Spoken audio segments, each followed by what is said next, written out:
Welcome to Bookscape Epic Reads, where we dive deep into the world of popular books, exploring timeless classics and modern bestsellers alike. Join us for in-depth reviews, insightful discussions, reflections. Let roll. Hello everyone, and welcome back to Bookscape Epic Reads. Today, we're going to dive into one of the most profound and impactful philosophical works of the 20th century, The Myth of Sisyphus, by Albert Camus. If you've ever found yourself questioning the meaning of life or wondered how to live when everything feels meaningless, this is the perfect discussion for you. Now, before we dive into the depths of the text, let's quickly introduce Albert Camus. He was a French philosopher, journalist, and writer who became one of the leading figures in existentialist and absurdist thought. In The Myth of Sisyphus, Camus grapples with a fundamental question: is life worth living when it feels absurd and devoid of meaning? And that's exactly what we're going to explore today. Camus begins his essay with a striking statement. There is only one really serious philosophical problem, and that is suicide. Now, why does he start like this? It's because the absurdity of life leads many to wonder if it's even worth continuing. Life is filled with struggles, suffering, and uncertainty, yet we keep searching for meaning in a world that seems indifferent to us. This is the absurd condition, according to Camus. Let's break this down a little bit. The absurd comes from the clash between our human desire for meaning and a universe that offers none. We, as humans, are wired to look for purpose, answers, and a reason for our existence. But the universe doesn't care about our need for meaning. It's indifferent. Camus argues that this realization is the core of the absurd. But here's the important part. Confronting the absurd doesn't mean we should give up on life. Camus suggests that we must live with this awareness of absurdity. Rather than turning away from it or pretending it doesn't exist, we should embrace it. Now, let's get into the heart of the book, the myth of Sisyphus itself. In Greek mythology, Sisyphus was the king of Corinth, a man known for his cunning and his ability to outsmart the gods. He was eventually condemned by the gods to push a massive boulder up a mountain, only for it to roll back down every time he reached the top. Don't forget to comment, like, and subscribe. This punishment was eternal, a never-ending, meaningless task that he could never complete. In a way, it's the perfect metaphor for human existence, always striving, always working, and yet never truly arriving at a final destination. But Camus sees Sisyphus not as a tragic figure, but as something much more profound. He's a symbol of resilience, defiance, and freedom. Camus doesn't just tell the story of Sisyphus to remind us of the futility of life, but to show us how one can rebel against absurdity itself. Imagine Sisyphus in the moment, before he pushes the boulder up the hill. He knows full well that no matter how hard he pushes, the boulder will always roll back down. The task is never-ending, and no matter how much he exerts himself, success is always out of reach. There is no reward, no triumph at the end of the journey. Sisyphus is condemned to live in a cycle of continuous failure. It's a task that feels endlessly repetitive, without purpose, and yet it's precisely in his acceptance of this absurdity that Camus finds his greatest heroism. Camus writes, "The struggle itself is enough to fill a man's heart." What does this mean? It means that the act of struggling, of continuously moving forward in the face of impossible odds, is what gives life its meaning. Sisyphus doesn't need to reach the top of the mountain to find significance.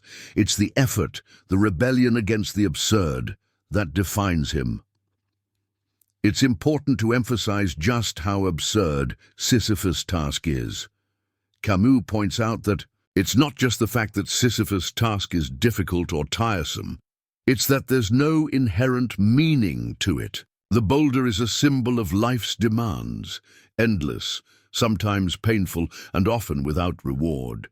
And yet Sisyphus is not crushed by the absurdity of his existence. He accepts it. This is crucial because for Camus, the absurdity of life is not a reason to give up. It's the reason to keep going. In fact, Camus argues that the greatest form of defiance in an absurd world is to keep going, even when the outcome is certain to be failure. By choosing to continue pushing the boulder, Sisyphus asserts his freedom. He is no longer waiting for something external to change his situation. He has no illusions that the gods will show mercy or that the task will end. He is aware of the futility, but he refuses to surrender to despair. Camus suggests that it's not merely the physical act of pushing the boulder that makes Sisyphus a hero, but his awareness of the absurdity of his situation. Sisyphus is fully conscious of the hopelessness of his task, but it's this very awareness that gives him the strength to continue. Imagine for a moment that Sisyphus didn't know the outcome. Imagine if he thought that one day his boulder would reach the top and he would finally be free. It's this hope for a final resolution that in Camus' eyes would truly make the situation tragic. Instead, Sisyphus faces the truth about his existence without illusion.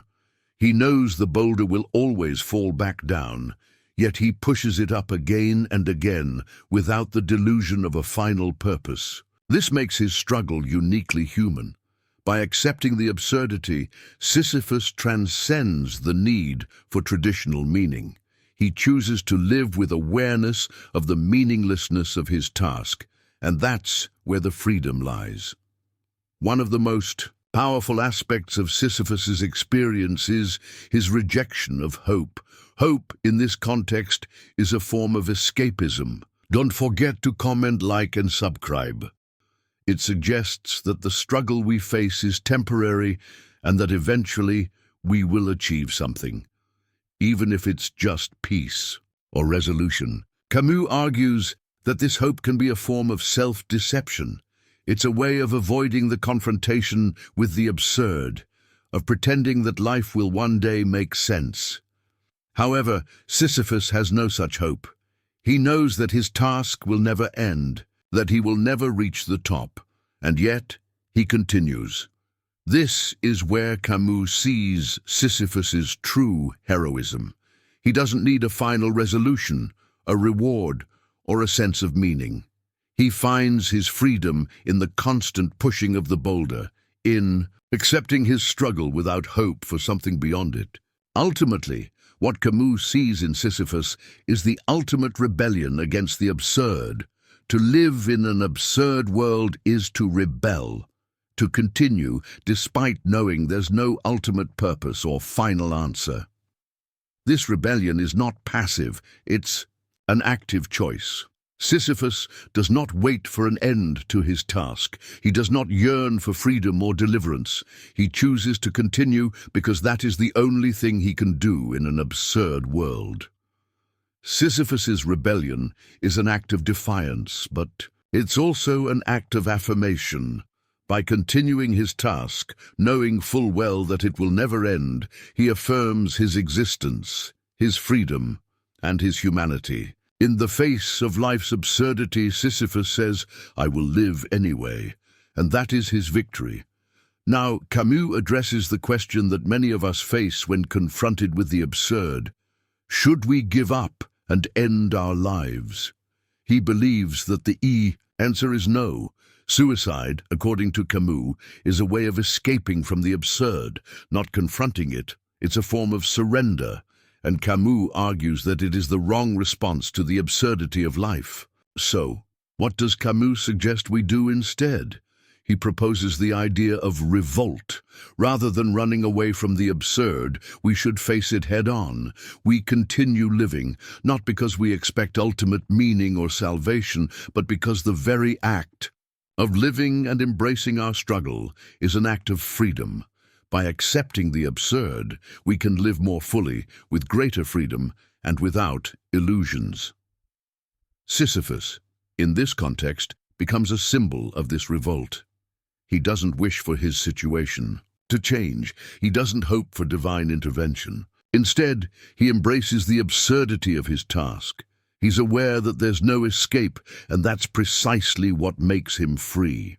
In accepting the absurd, he takes ownership of his life, and that is his true victory. Now, let's bring this into our own lives. While most of us aren't rolling boulders up mountains, we all face our own Sisyphean tasks. Whether it's working long hours, navigating personal struggles, or trying to achieve goals that feel distant, life often seems repetitive, exhausting, and sometimes even meaningless. Camus' philosophy offers a radical way to think about these struggles.